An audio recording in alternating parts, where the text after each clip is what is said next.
कभी जिसे कहा जाता था भारत का भौगोलिक केंद्र, आज वही शहर पूछ रहा है कि क्या मैं 2030 तक भारत का अगला टीयर 1 सिटी बन सकता हूँ।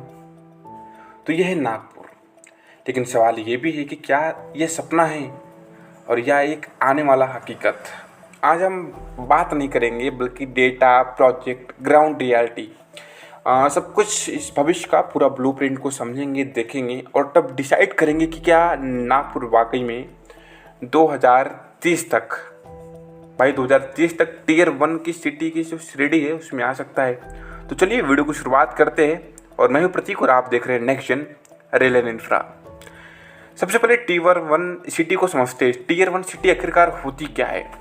देखिए, टीयर 1 सिटी का मतलब है कि मौजूद जीडीपी, हाई एंड जॉब का मार्केट, आईटी और एमएनसी जैसे बेहतरीन कंपनियां, इंटरनेशनल एयर कनेक्टिविटी और वर्ल्ड क्लास का इंफ्रास्ट्रक्चर। अगर भारत में टीयर 1 सिटी की बात करें तो मुंबई, दिल्ली, बेंगलुरु, हैदराबाद और चेन्नई।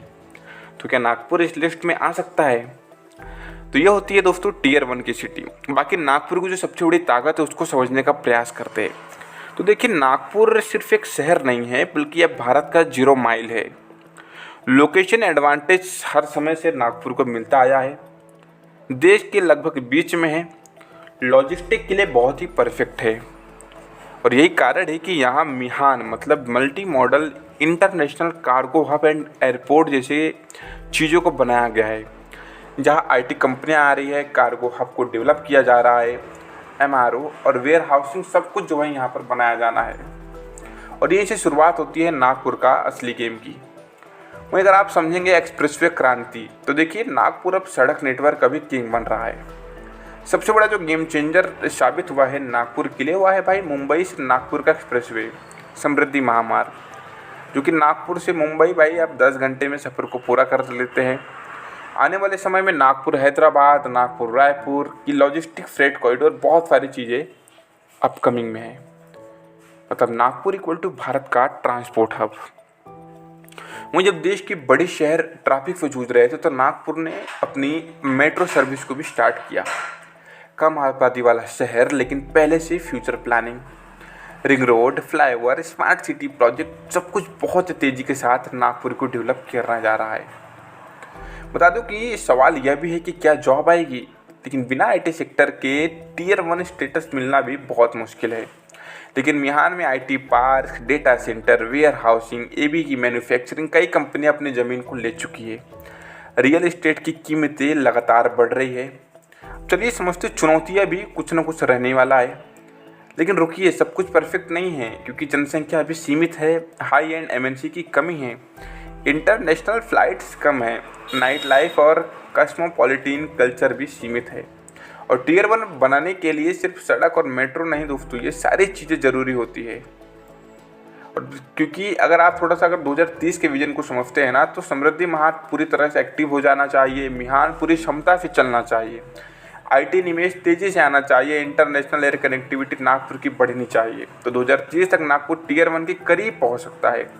लेकिन पूरी तरह टीयर 1 शायद 2035-40 में भी फिर ज़्यादा जो है रियलिस्टिक है। तो चीज़ें तो समझ में आ रही कि नागपुर इन चीज़ों में भी काफ़ी पीछे है।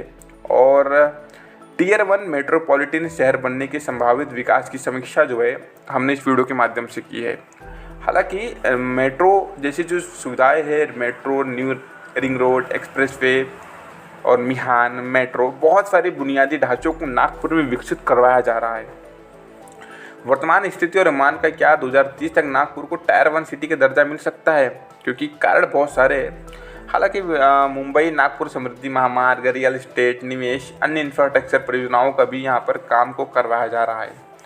तो उम्मीद है कि आने वाले समय में नागपुर धीरे ही सही बट थोड़ा बहुत यहाँ पर फास्ट मूवमेंट आपको देखने के लिए मिलेगा। हालांकि काम चल रहा है। बताते चलो कि नागपुर का भविष्य उज्जवल है। ये शहर धीरे नहीं स्ट्रेटेजिक तरीके से आगे बढ़ रहा है। लेकिन टीयर 1 बनना सिर्फ इंफ्रास्ट्रक्चर नहीं दोस्तों, इकोनॉमिक पावर और ग्लोबल पहचान का खेल भी है। तो सवाल फिर वही कि क्या नागपुर 2030 तक टीयर 1 बनेगा या 2030 सिर्फ शुरुआत होगी और या ख़त्म होगा भाई 2035-40 तक जाके। तो कमेंट में बताइए कि आपको क्या लगता है। और आप नागपुर जो है ना, तो आपको नागपुर 2030 में आप लोग कहाँ देखते हैं? क्योंकि नागपुर के लोकल लोग ही बता सकते हैं कि नागपुर का प्रोग्रेस उन्हें क्या लगता है, कैसा लगता है कि आने वाले समय में नागपुर 2030 तक क्या टीयर 1 सिटी का खिताब को जो है हासिल करेगा, या फिर टीयर 1 सिटीज़ को डेवलप करने में और पहुंचने में नागपुर को 2035 से 40 तक का समय लगेगा। तो चलिए, वीडियो के लिए धन्यवाद और बहुत सारे टॉपिक लगातार आने वाले हैं। तब तक के लिए जय हिंद।